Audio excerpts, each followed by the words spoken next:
Hello and welcome back to the port. I'm the Character Major and this is WoWs Weekly. WoWs Weekly is the weekly news video which covers news of World of Warships Legends in the week past and the week coming up. It's also a place where I do some of the channel news and also future speculations where applicable. So first item of news this week would be the 1 hour maintenance period which happened on the 8th, which was then followed by a 250 megabyte patch. Now that 250 megabyte patch did take an absolute age to actually install. I know some people were basically locked out the game for about half an hour while it was downloading, in copying and then installing. Just the joys of how consoles deal with updates these days. Now the changes that were done inside this update or mini update was the Paolo Emilio had her exhaust smoke screen consumable, like the speed of it increased. So previously when laying that exhaust smoke screen, you could actually outrun it because this smoke screen could only keep up to about a maximum of 41 knots. This top speed is now being increased to 55 knots, so now you should be able to do complete YOLOs without having to worry about managing your speed. Furthermore, there was a couple of other little issues, things like the Bureau UI lagging on the PS5, something to do with the ship filters, and also some issues with divisions not being able to reconnect after disconnecting. So just some little quality of life changes.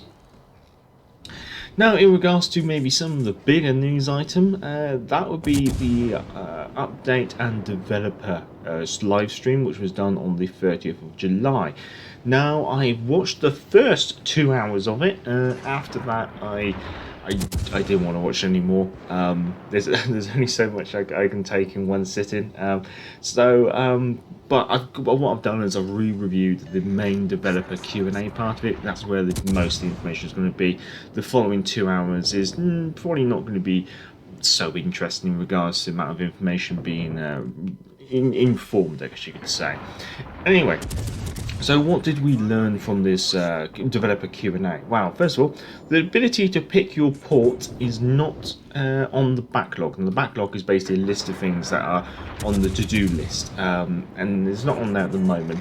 It might make it onto this backlog list for future investigation in 2022. So until then, we're kind of going to be stuck with Wargaming picks to port per patch. The reason why this is part of the game is because of the limitations of the console and the amount of memory that having multiple ports would actually take up on your console. I think that's a fair reason, to be honest, when you consider, like, as soon as you start stacking multiple ports, that's going to take a huge amount of memory, and not everyone has access to the top-notch consoles or external hard drives, and some people don't just play World of Warships. Some people do play other games, and so making people have to decide what they're going to use their memory for on their console is a little bit cruel. Now, in regards to visual weather effects, it's expected that these will be tested in the Halloween 2021 mode and possibly the April Fool's 2022 mode.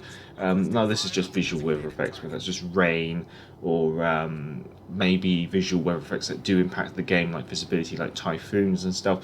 And so that's going to be the testing period for them, very much like we've seen the testing of Arms Race and things like that in the previous Halloween and April Fool's mode.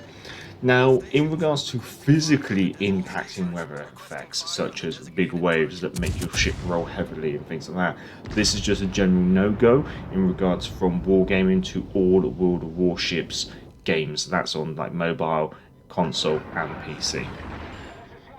Now, obviously, the usual question regarding operations has raised its head. Now, it's worth noting that Wargaming is actually dropping operations from their PC brand of World of Warships. So if they're having to drop it on the PC side, which has a massive player base, the chance of them introducing it on the console side, already you can say it's pretty much null and void. And they do give a reasonable explanation to this. The reason being is, although I think operations is something that everyone would really like to do, the practicality of it is, if they did release it, how many times do you want to play the same battle against the same ships in the same ships? Because it's going to be PvE as well, so those ships are going to do the same thing every time. I mean, if people recall the Halloween mode of 2020, where you had to escort the Transylvania. Even though there was missions and stuff to do it, after doing it a couple of times, it did kind of get dull because it was just the same situation. And so the replayability of an operation-style game mode is not very high. And when you compare that to the amount of development time that needs to go into it, it doesn't really work out favourable for wargaming. They're doing a lot of development time for not a lot of player time, I guess you could say. So although operations would be nice, and I'm on that side, I'd like to see operations, I think from a developer side point of view, I kind of agree why they're not bringing it in at the same time. Now, in regards to extended player statistics in-game, this is something that they do wish to import, and so it's just simply, it's more like a quality of life change, which will potentially happen. Maybe we get dribs and drabs, slight expansions. I mean, we have had it slowly increase where we now have like a win ratio badge, so it's going to be interesting to see how that slowly trickles in the future. In regards to cross-play divisions, development is ongoing. Development towards cross-play divisions was temporarily put on hold as the development team that was working on cross-play divisions ended up being transferred onto the future console, the PS, or now the new consoles, which are now out. The reason being is because obviously the skills required for both projects was basically universal, so they just moved the team over. Hopefully, once they finish the tiny little tweaks that they need to continue doing in regards to the newer consoles, then we could see a potential return of them back to working on cross-play divisions, and then see cross-play divisions coming in the future.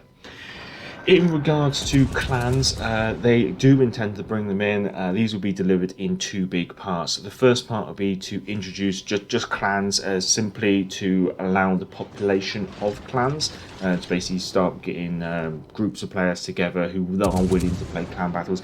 And then the second part of it that will come will be then clan battles, therefore actually pitching these populated clans against each other.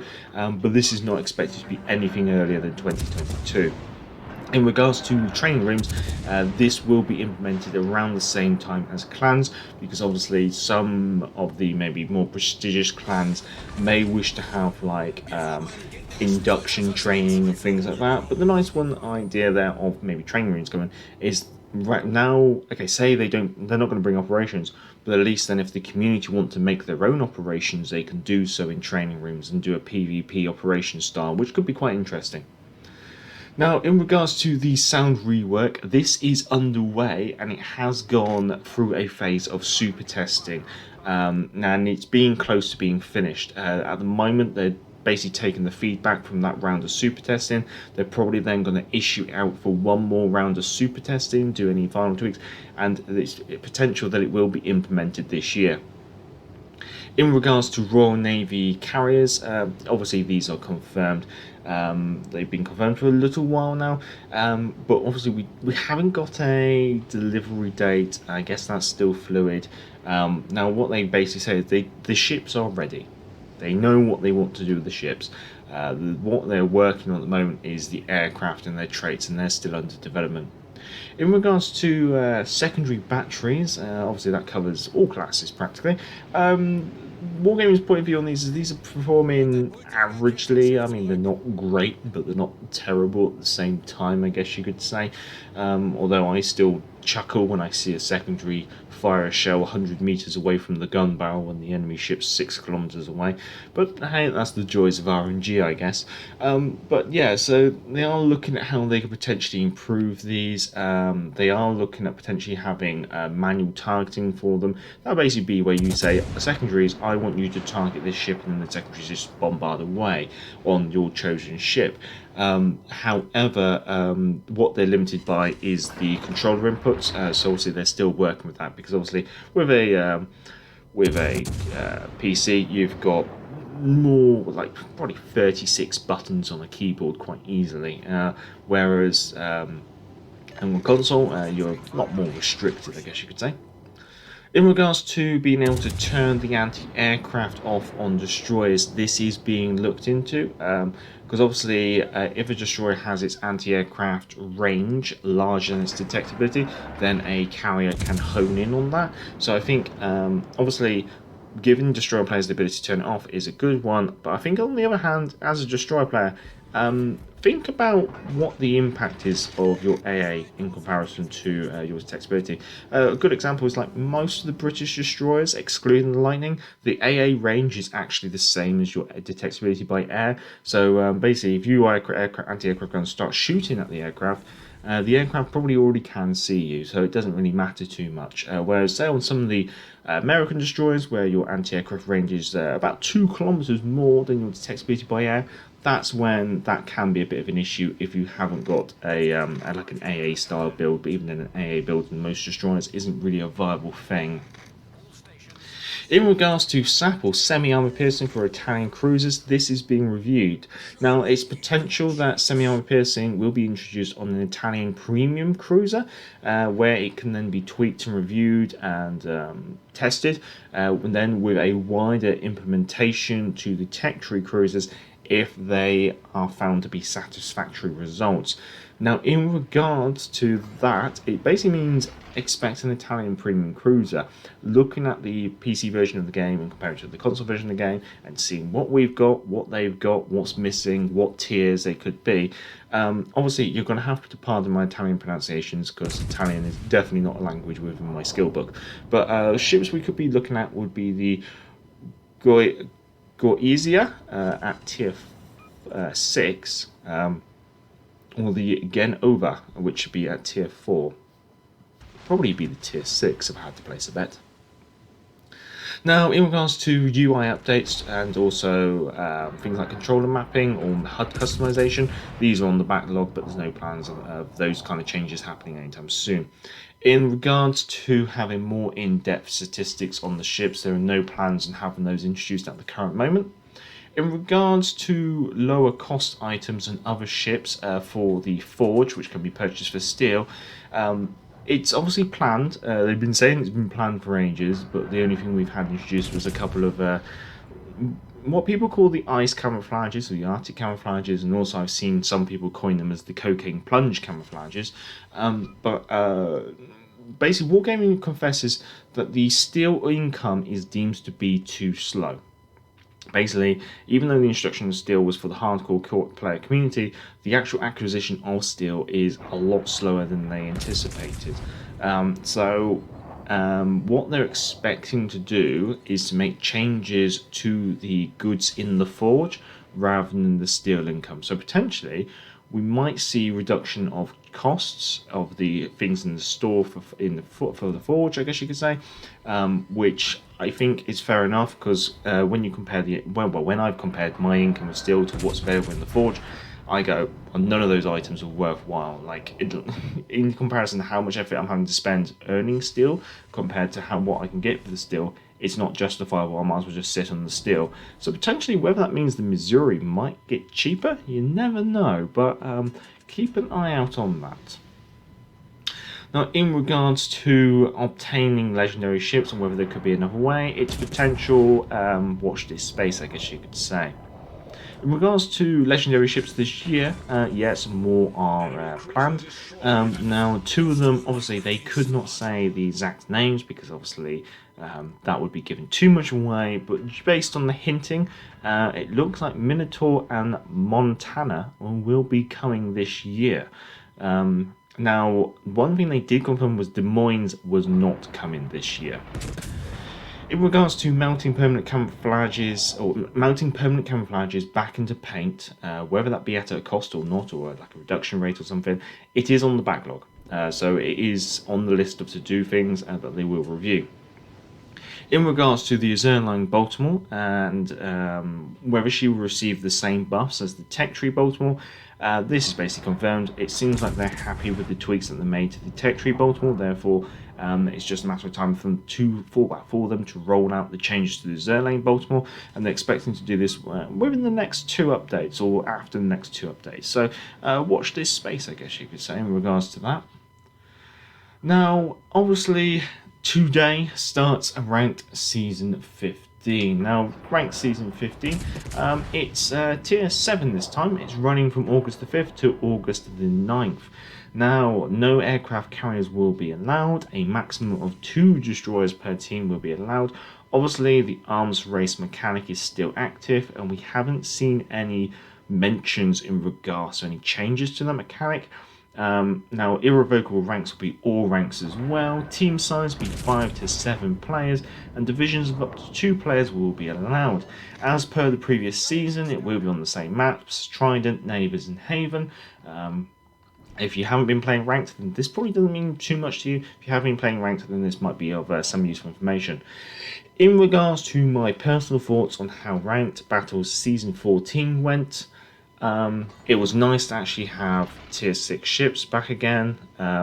The map layout with the capture points I actually did quite like, and the way the team spawned. In regards to the arms race mechanic, I don't mind the rudder shift, I don't mind the consumable reload, I don't mind the main battery reload, because collecting those doesn't really have too much of a massive impact on the game, or the game mechanic, I guess you could say, but it does add an interesting twist. My biggest issue with it is the heals. It means if one team gets can stack at least 2 heals or more, they're usually going to keep regenning health faster than you can put them down. And also that then leads to, like, some players don't need to worry about offering a little bit too much broadside or taking a little bit too much damage, because they can just heal it off. And the downside that I find, the thing I really despise with the repair thing, is it will repair citadel damage. Therefore, a cruiser can offer flat broadside, get really hit hard, take a load of citadels, and they're not punished for it. They will just simply keep regenerating health. What I have found from playing the ranked season was, as a team, do not give up map control. There are 2 objectives. Yes, it's fine to say most of your team goes concentrate on one objective. That's fair enough. But don't leave the other objective completely left alone. The reason why you want to retain some map control on both objectives is because of this arms race mechanic. If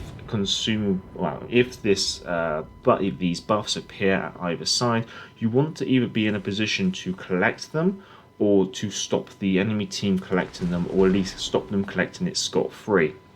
So by retaining some map control on both flanks, if the heals appear on the left flank, you've got your team there to grab those heals. I've had it win a game where I chose to play the quiet flank, my whole team went off to the other side of the map, and the enemy team did not come to this side of the map where I was based. So I managed to get the cap while everyone was scrabbling over the other cap, and then 2 heal objectives popped up either side of this capture zone, and I managed to grab them both uncontested. Upon grabbing both, my team suddenly had a double heal advantage versus the enemy's no heal advantage, and we basically were able to roll over them because the enemy team had sacrificed map control, and all it took was 1 cruiser just to be playing a slightly different location on the map, just to not sacrifice their map control. So just bear that in mind when you're playing Season 15. And I won't give any advice on what ships to play, because at the end of the day, it's play what you like, I guess you could say. Now, this week has seen the return of the Halloween content. That's the Halloween content from 2019 and 2020.